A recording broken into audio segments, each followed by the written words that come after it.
Hello everyone. आज हम पढ़ने वाले हैं एक समान आवेशित गोलीय कोश के कारण वैद्युत क्षेत्र की तीव्रता। इसे गोलीय कोश ही बोल देते हैं और खोखला गोलाई बोल देते हैं। और इसे एक नाम से और जाना जाता है, बिंदु आवेश के कारण वैद्युत क्षेत्र की तीव्रता। वैद्युत बिंदु आवेश के कारण वैद्युत क्षेत्र की तीव्रता क्यों कह रहे हैं हम, इसका जवाब आपको मिलेगा आगे। ठीक है, तो पहले की तरह थ्योरी और चित्र मैंने पहले ही बना दिए है ना। मैं समझा देता हूँ आपको। इसमें हमारे पास आर त्रिज्या का एक गोलीय कोश है या खोखला गोला है, जिसपे हमने प्लस क्यू आवेश दिया है ना। तो इस गोलीय कोश के कारण तीन स्थितियों में वैद्युत क्षेत्र की तीव्रता निकालनी होती है हमें। गोलीय कोश के बाहर, गोलीय कोश के पृष्ठ पर किसी बिंदु पर, और गोलीय कोश के अंदर। ठीक है, तो पहली बार में हम गोलीय कोश के बाहर वैद्युत क्षेत्र की तीव्रता ज्ञात करेंगे। ठीक है, तो थ्योरी लिख दी है मैंने। थ्योरी इसमें से देख के लिख सकते हैं आप। जैसे कि ये एक गोलीय कोश है, इसकी त्रिज्या कितनी है, आर है, और इसे कितना आवेश दिया गया है, प्लस क्यू आवेश दिया गया है। ठीक है, तो पहली हेडिंग बनाएंगे इसमें आप, बाहरी बिंदु पर वैद्युत क्षेत्र की तीव्रता। ठीक है, तो कितनी दूरी पे मानना है बिंदु, थ्योरी में लिखा हुआ है बिंदु ओ से, मतलब केंद्र ओ से आर दूरी पर। तो मान लेते हैं हम आर दूरी पर एक बिंदु क्या है, पी है, और जहां पर हमें इस गोलीय कोश के कारण वैद्युत क्षेत्र की तीव्रता ज्ञात करनी है। तो हम पढ़ रहे हैं गॉस के नियम के अनुप्रयोग। तो गॉस के नियम में क्या बताती है, गॉस की विधि में फ्लक्स बताती है। तो पहले हम इस गोलीय कोश से कितना फ्लक्स निकलेगा वो ज्ञात करेंगे, है ना। और फिर गॉस की विधि में से जो फ्लक्स आता है उसके बराबर रख देंगे, है ना। इस तरह सॉल्व करना, मैंने पहले ही बताया था पिछले आर्टिकल में से। तो बिंदु पी से पास होने वाला क्या खींचेंगे, पहले गॉसियन पृष्ठ। क्यों, क्योंकि गॉस की विधि में बंद पृष्ठ के लिए लागू होती है ना। तो ये हमने गॉसियन पृष्ठ खींच दिया। और त्रिज्या कितनी है इसकी, आर त्रिज्या है ना। क्या है ये, गॉसियन पृष्ठ।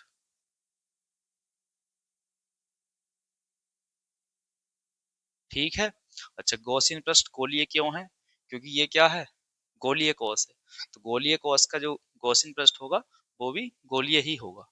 और गोलीय कोश के केंद्र से दूरी गॉसियन पृष्ठ की हर जगह पे सेम है, इसलिए गॉसियन पृष्ठ के हर एक बिंदु पर वैद्युत क्षेत्र की तीव्रता बराबर होगी, है ना।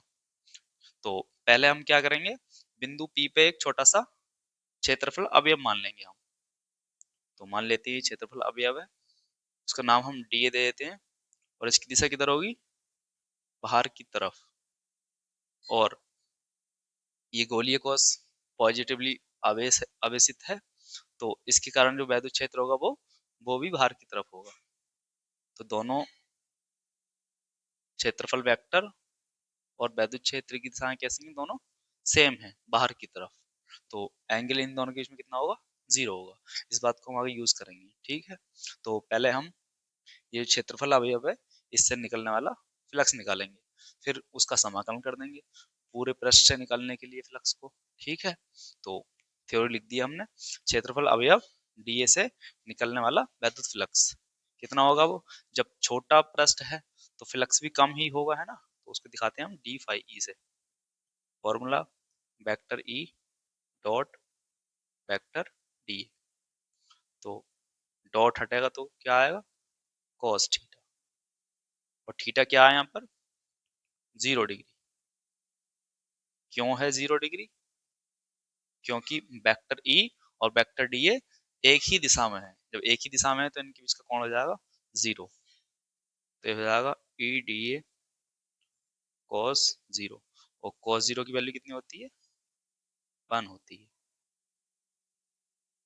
क्या है ये, छोटे से क्षेत्रफल अवयव से निकलने वाला वैद्युत फ्लक्स। अब हम इसका समाकलन करेंगे और पूरे गॉसियन पृष्ठ से निकलने वाले वैद्युत फ्लक्स को ज्ञात करेंगे। तो लिखते हैं हम संपूर्ण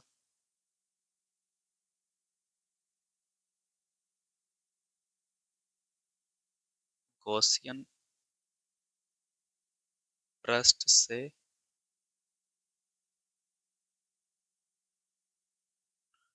निकलने वाला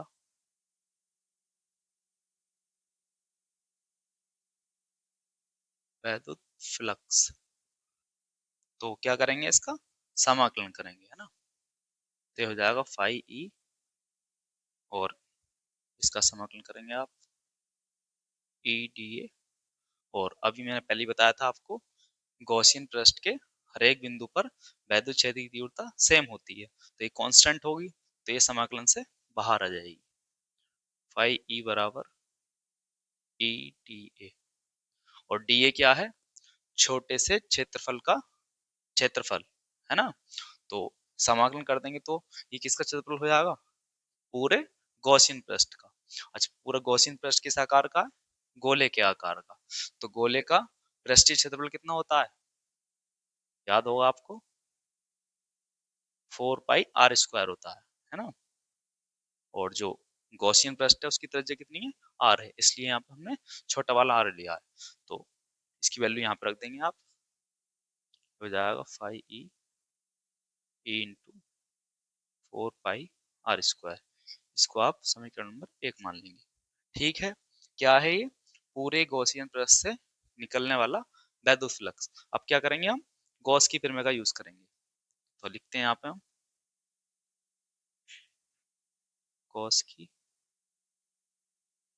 प्रमेय से। क्या होती है गॉस की प्रमेय, फाई ई बराबर क्यू अपॉन एप्सिलॉन नॉट।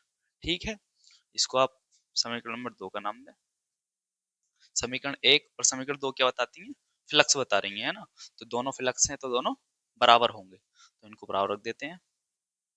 समीकरण 1 व 2 से ए इंटू 4 पाई r² बराबर क्यू अपॉन एप्सिलॉन नॉट। यहाँ से काय की वैल्यू निकालनी है हमें, ई की। तो ई बराबर क्या हो जाएगा, Q upon 4 pi r² into epsilon not. इसे रीअरेंज करके लिख देंगे हम। तो इसे क्या लिख सकते हैं हम, ई बराबर 1/4 pi epsilon naught Q upon r²। और यही क्या है, गोलीय कोष के कारण वैद्युत क्षेत्र की तीव्रता, कहाँ पर, बिंदु P पर, है ना। अब ये जो फॉर्मूला है वो आपने पहले ही पढ़ रखा है ना। क्या है ये, बिंदु आवेश के कारण वैद्युत क्षेत्र की तीव्रता। तो इसीलिए जो गोलीय कोष है इसके कारण वैद्युत क्षेत्र की तीव्रता को हम बिंदु आवेश के कारण वैद्युत क्षेत्र की तीव्रता भी कहते हैं, है ना। ये बात क्लियर हो गई आपको। अच्छा, इसको आप समीकरण नंबर 3 बना लीजिए। अब मान लीजिए कि ये गोलीय कोष है, इसका जो आवेश का पृष्ठ घनत्व है वो सिग्मा है। तो उस हिसाब से एक फॉर्मूला और बनाएंगे हम, है ना। तो हम लिखते हैं, यदि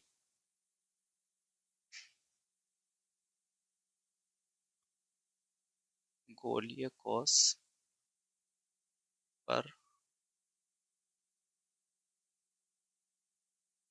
आवेश का पृष्ठ घनत्व सिग्मा हो, तब आवेश का पृष्ठ घनत्व सिग्मा होता है ना। तो फॉर्मूला क्या होता है इसका, Q बराबर, सॉरी, एफ सिग्मा बराबर Q अपॉन ए। डेफिनेशन क्या होती है मैं बता देता हूँ आपको, किसी भी पृष्ठ के यूनिट क्षेत्रफल पर जो आवेश होता है उसी बोलते हैं आवेश का पृष्ठ घनत्व, है ना। एकांक क्षेत्रफल पर आवेश को आवेश का पृष्ठ घनत्व कहते हैं। ठीक है, तो यहाँ से Q की वैल्यू निकालेंगे और यहाँ पे रखेंगे। तो Q की वैल्यू कितनी आ जाएगी, Q बराबर सिग्मा इंटू ए, है ना। अच्छा, ए क्या है, ए है इस पूरे पृष्ठ का क्षेत्रफल, है ना, सॉरी पूरे, ये जो गोलीय कोष है उसका क्षेत्रफल है यहाँ पर। तो अभी मैंने बताया आपको गोले का पृष्ठीय क्षेत्रफल कितना होता है, 4 पाई r²। अब यहाँ पे बड़ा वाला आर क्यों लिया है हमने, क्योंकि ये जो हमने आवेश का पृष्ठ घनत्व माना है वो किसके लिए माना है, इस गोले के लिए माना है, और इसकी त्रिज्या कितनी है, कैपिटल आर है, इसलिए यहाँ पे कैपिटल आर आएगा। ठीक है, तो क्यू का मान आप कहाँ पे रखेंगे, समीकरण नंबर 3 में। तो हम लिखेंगे समीकरण नंबर 3 से E बराबर 1/4 पाई एप्सिलॉन नॉट, क्यू की वैल्यू कितनी निकाली हमने, sigma into 4 pi R square, upon में कितना है आर स्क्वायर, 4 पाई से 4 पाई कैंसिल हो जाएगा, तो ये फॉर्मूला बनेगा वो क्या बनेगा, सिग्मा अपॉन एप्सिलॉन नॉट एक साथ लिख दीजिए आप, और R square upon R square. तो इस हिसाब से गोलीय कोश के कारण वैद्युत क्षेत्र की तीव्रता का एक और फॉर्मूला हमें प्राप्त हो गया है ना, इसको आप समीकरण नंबर 4 का नाम देंगे। तो ये वैद्युत क्षेत्र की तीव्रताएं कहाँ पर है, गोलीय कोश के बाहर, और कितनी दूरी पर, 8 दूरी पर, है ना। अब हम ज्ञात करेंगे इस गोलीय कोश के पृष्ठ पर वैद्युत क्षेत्र की तीव्रता, है ना। पहले मैं इसे मिटा देता हूँ फिर कराता हूँ आपको। पहले जो बिंदु P था हमारा वो गोलीय कोश से बाहर था, और अब कहाँ पर है, इसके पृष्ठ पर। तो पृष्ठ पर आप कहीं मान सकते हैं, मान लीजिए हम यहाँ मान ले रहे हैं ये बिंदु P है, तो अब जो दूरी हो जाएगी इसकी वो कितनी हो जाएगी, मान लीजिए चलो R ही कह देते हैं हम इसको। तो अब R की जो वैल्यू है वो किसके बराबर है, इसकी त्रिज्या के बराबर है, मतलब R R के बराबर हो गया है ना। तो इन फॉर्मूलों में हम जो स्मॉल आर है उसकी वैल्यू कितनी रख देंगे, कैपिटल आर रख देंगे, और इन्हीं फॉर्मूला का यूज करके हम गोलीय कोश के पृष्ठ पर वैद्युत क्षेत्र की तीव्रता निकाल लेंगे। ठीक है, तो हम लिखते हैं गोलीय कोश के पृष्ठ पर वैद्युत क्षेत्र की तीव्रता, अर्थात थ्योरी भी लिख सकते हैं आप, है ना, कि बिंदु P अब गोलीय कोश के बाहर ना होकर कहाँ पर है, पृष्ठ पर है। तो हम इन्हीं फॉर्मूला का यूज करेंगे, है ना। वैसे आप वैसे भी निकाल सकते हैं, इस पर आप छोटा सा क्षेत्रफल अवयव मानिए, फिर फ्लक्स निकालिए, फिर समाकलन करिए, है ना। तो इन फॉर्मूले ये आ चुके हैं ना, इन्हीं का यूज करेंगे हम। तो हम लिख देते हैं अर्थात स्मॉल आर है वो किसके बराबर होगा, कैपिटल आर के। तो समीकरण नंबर 3 से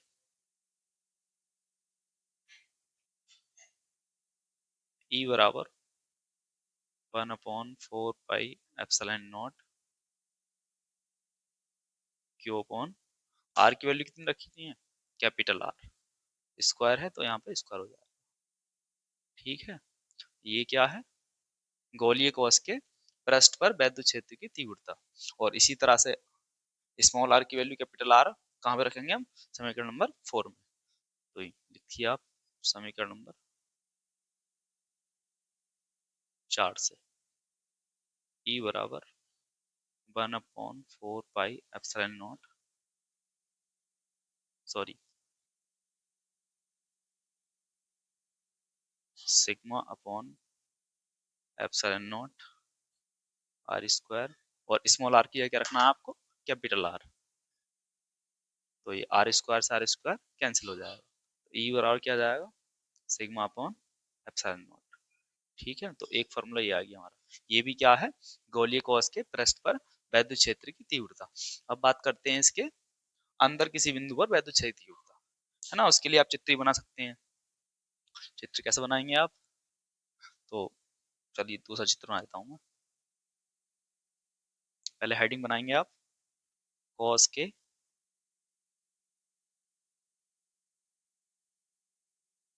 अंदर वैद्युत क्षेत्र की तीव्रता, और ये किसी बिंदु पर है ना, गोलीय कोश के किसी बिंदु को मान सकते हैं आप, गोलीय कोश के अंदर वैद्युत क्षेत्र की तीव्रता। चित्र बना सकते हैं आप इसके लिए, ये हमारा गोलीय कोश है, और इस पर कितना आवेश दिया हमने, प्लस क्यू आवेश दिया है। त्रिज्या कितनी मानी हमने इसकी, कैपिटल आर। तो मान लीजिए बिंदु P यहाँ पर है ना, इसको आप बिंदु P डैश ही मान सकते हैं। ठीक है, तो करते कैसे आए हम स्टार्टिंग से आर्टिकलों को, पहले गॉसियन पृष्ठ बनाएंगे, है ना, डायरेक्ट हो जाएगा, डायरेक्ट बताऊंगा मैं आपको। ये गॉसियन पृष्ठ बना लिया। तो एक बात बताइए आप मुझे, ये क्या है? गोलीय कोश है, मतलब खोखला गोला है। तो जब खोखले गोले को आवेश दिया जाता है तो सारे का सारा आवेश कहाँ पे आता है? गोलीय कोश के पृष्ठ पर। और जब सारा का सारा आवेश इसके पृष्ठ पर होगा तो जो इसके अंदर बिंदु है वहां पर, मतलब इससे कोई भी वैद्युत फ्लक्स नहीं गुजरेगा, क्योंकि आवेश ही नहीं है ना इसके अंदर। आवेश होता तो वैद्युत फ्लक्स गुजरता। तो हम क्या लिखेंगे इसमें, क्योंकि आवेश गोलीय कोश के कहाँ पर है? पृष्ठ पर है, इसलिए उसके अंदर कोई आवेश नहीं होगा। और कोई आवेश नहीं होएगा तो वैद्युत फ्लक्स नहीं गुजरेगा वहां से। तो वैद्युत फ्लक्स नहीं गुजरेगा तो वैद्युत क्षेत्र की तीव्रता कितनी होगी? जीरो होगी। ठीक है, इस बात को लिखते हैं हम। चलिए उधर लिखता हूँ।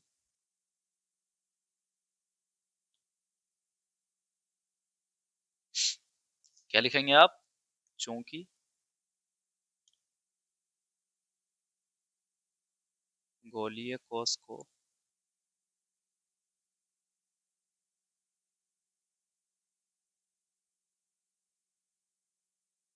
दिया गया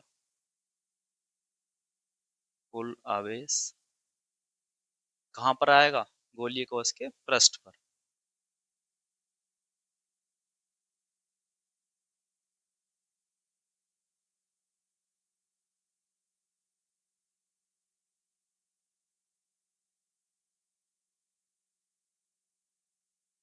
वितरित हो जाता है, इसलिए बिंदु P से मतलब कोई भी फ्लक्स नहीं गुजरेगा। तो लिखते हैं हम, इसलिए P डैश से होकर जाने वाले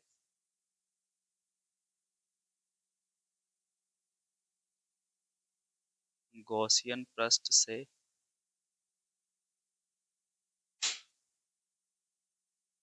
कोई